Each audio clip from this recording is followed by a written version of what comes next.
The Speckled Band. Chapter 1. Helen's Story. At the time of this story, I was still living at my friend Sherlock Holmes's flat in Baker Street in London. Very early one morning, a young woman dressed in black came to see us. She looked tired and unhappy, and her face was very white. "I'm afraid of death, Mr. Holmes," she cried. "Please help me. I'm not 30 yet, and look at my grey hair. I'm so afraid." "Just sit down and tell us your story," said Holmes kindly. "My name is Helen Stoner," she began, "and I live with my stepfather, Dr. Grimesby Roylott, near a village in the country. His family was once very rich, but they had no money when my stepfather was born. So he studied to be a doctor and went out to India. He met and married my mother there when my sister Julia and I were very young. Our father was dead, you see." "Your mother had some money, perhaps?" asked Sherlock Holmes. "Oh, yes, Mother had a lot of money, so my stepfather wasn't poor any more." "Tell me more about him, Miss Stoner," said Holmes. "Well, he's a violent man. In India he once got angry with his Indian servant and killed him. He had to go to prison because of that, and then we all came back to England. Mother died in an accident 8 years ago, so my stepfather got all her money. But if Julia or I marry, he must pay us £250 every year." "And now you live with him in the country," said Holmes. "Yes, but he stays at home and never sees anybody, Mr. Holmes," answered Helen Stoner. "He's more and more violent now, and sometimes has fights with the people from the village. Everybody's afraid of him now, and they run away when they see him. And they're also afraid of his Indian wild animals, which run freely around the garden. A friend sends them to him from India, and the animals are not the only wild things in the garden.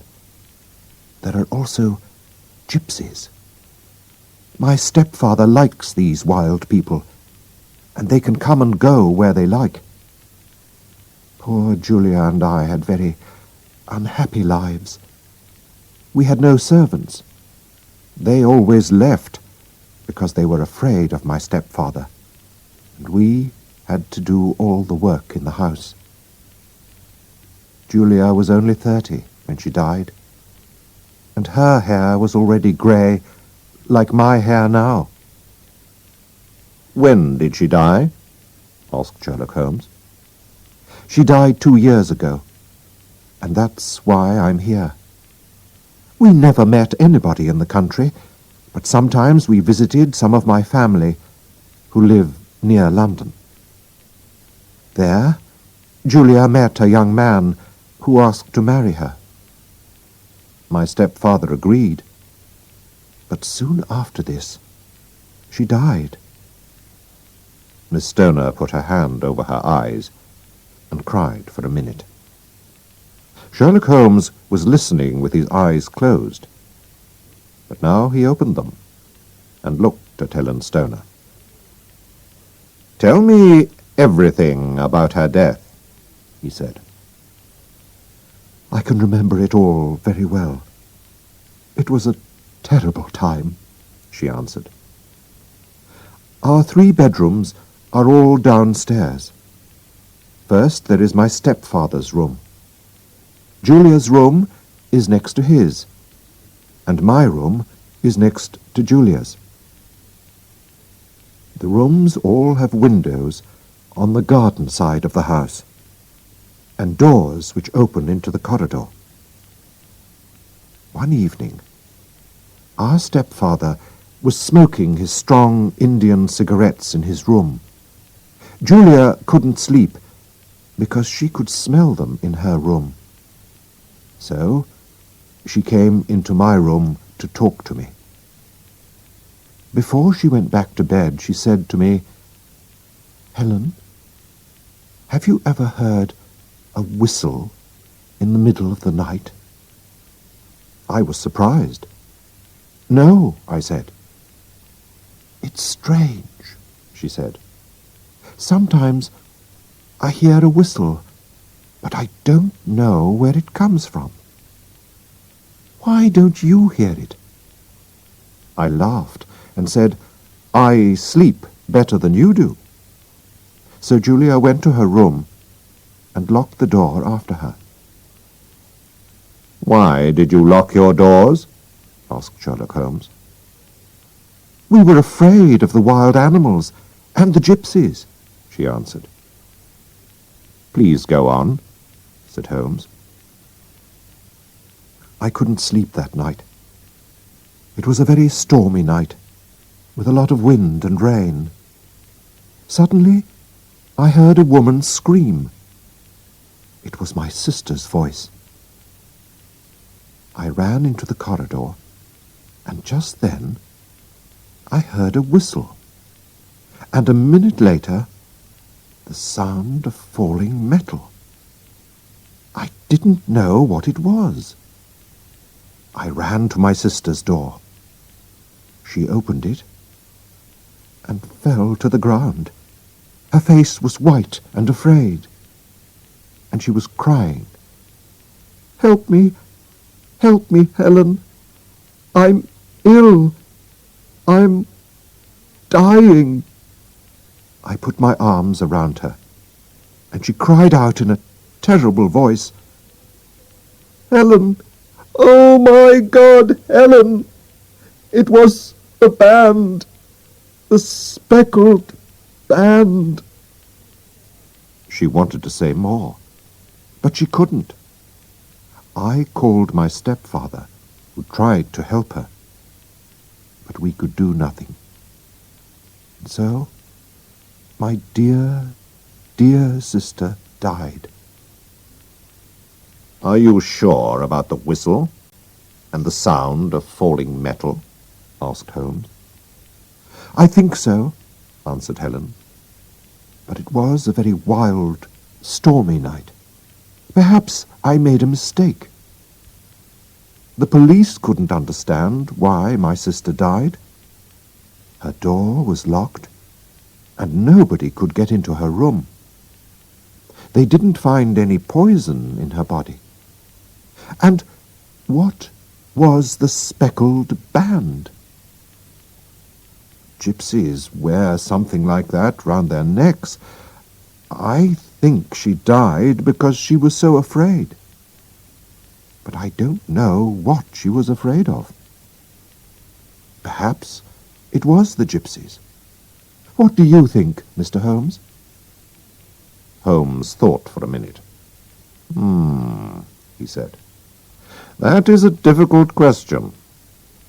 But please go on." "That was 2 years ago," Helen Stoner said. "I have been very lonely without my sister. But a month ago, a dear friend asked me to marry him.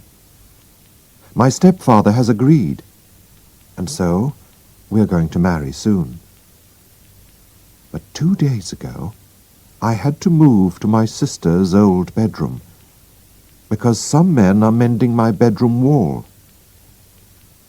And last night, I heard that whistle again. I ran out of the house immediately and came to London to ask for your help. Please help me, Mr. Holmes. I don't want to die like Julia." "We must move fast," said Holmes. "If we go to your house today, can we look at these rooms?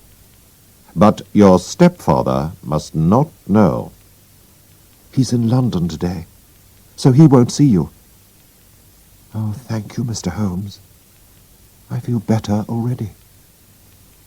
Chapter 2.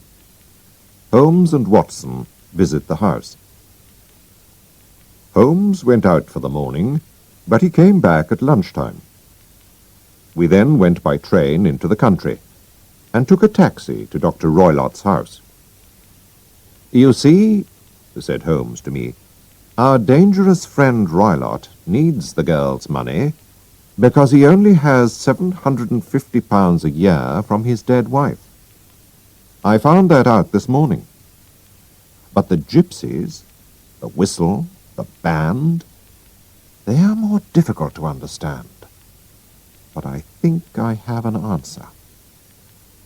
When we arrived, Helen Stoner showed us the 3 bedrooms. We saw her room first. "Why are they mending your bedroom wall?" asked Holmes. "There's nothing wrong with it." You're right, she said. I think it was a plan to move me into my sister's room. "Yes," said Holmes. We went into Julia's room, and Holmes looked at the windows carefully. "Nobody could come in from outside," he said. Then he looked round the room. "Why is that bell rope there, just over the bed?" My stepfather put it there 2 years ago. It's for calling a servant. But Julia and I never used it, because we didn't have any servants. He also put in that air vent on the wall between his room and this one. Holmes pulled the rope. "But it doesn't work," he said. "How strange. And it's just over the air vent. That also is interesting. Why have an air vent on an inside wall? Air vents are usually on outside walls." Then we went into Dr. Roylott's room. Holmes saw a large metal box near the wall. My stepfather keeps business papers in there, said Helen. "Does he keep a cat in there too?" asked Holmes. "Look!" There was some milk on a plate on top of the box. "Now, Miss Stoner," he said, "I think your life is in danger. Tonight, my friend Watson and I must spend the night in your sister's room, where you are sleeping at the moment." Helen Stoner and I looked at him in surprise. "Yes, we must," he went on. "We'll take a room in a hotel in the village. When your stepfather goes to bed, put a light in your sister's bedroom window, and leave it open. Then go into your old room, and we'll get into your sister's room through the window. We'll wait for the sound of the whistle and the falling metal." How did my sister die, Mr. Holmes? Do you know? Please tell me, said Helen. She put her hand on Sherlock Holmes's arm. "I must find out more before I tell you, Miss Stoner. Now, goodbye, and don't be afraid," replied Sherlock Holmes. We walked to the village, and Holmes said to me, "Tonight will be dangerous, Watson. Roylott is a very violent man." "But if I can help, Holmes, I shall come with you," I said. "Thank you, Watson. I'll need your help. Did you see the bell rope and the air vent? I knew about the air vent before we came. Of course there is a hole between the 2 rooms. That explains why Helen's sister could smell Dr. Roylott's cigarette." "My dear Holmes, how clever of you!" I cried. "And did you see the bed? It's fixed to the floor. She can't move it. It must stay under the rope, which is near the air vent." Holmes, I cried, I begin to understand. What a terrible crime. Yes, this doctor is a very clever man. But we can stop him, I think, Watson. Chapter 3. Death in the Night. That night we went back to the house. When we saw Helen Stoner's light, Holmes and I got in quietly through the window. Then we waited silently, in the middle bedroom, in the dark. We waited for 3 hours. He did not move. Suddenly we saw a light and heard a sound from Dr. Roylott's room. But nothing happened, and again we waited in the dark. Then there was another sound, a very quiet sound. Immediately Holmes jumped up and hit the bell rope hard. "Can you see it, Watson?" he shouted. But I saw nothing. There was a quiet whistle. We both looked up at the air vent, and suddenly we heard a terrible cry in the next room. Then the house was silent again.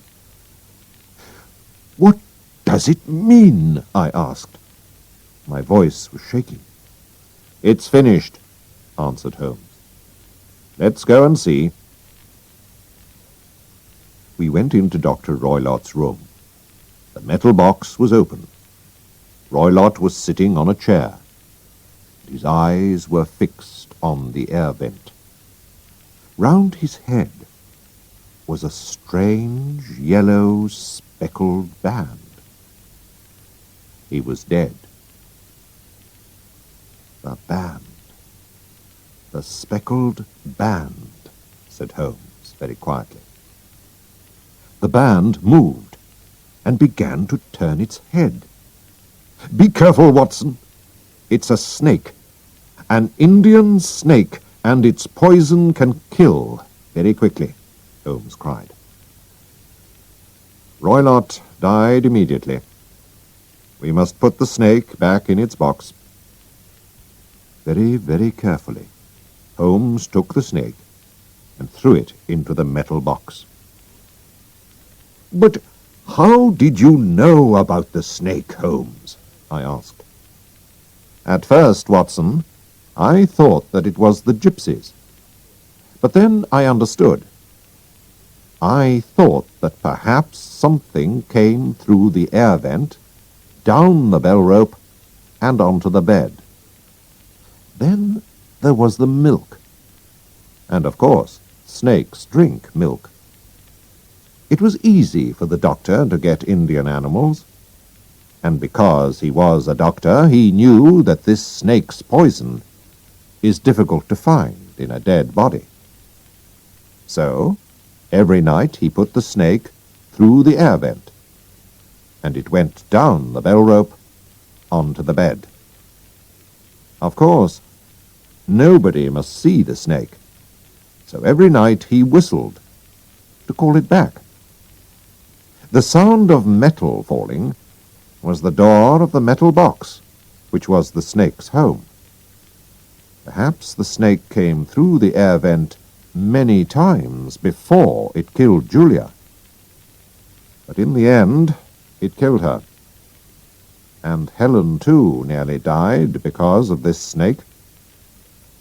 But tonight, when I hit the snake on the rope, it was angry and went back through the air vent. And so, it killed the doctor. I'm not sorry about that. Soon after this, Helen Stoner married her young man and tried to forget the terrible deaths of her sister and stepfather. But she never really forgot the speckled band.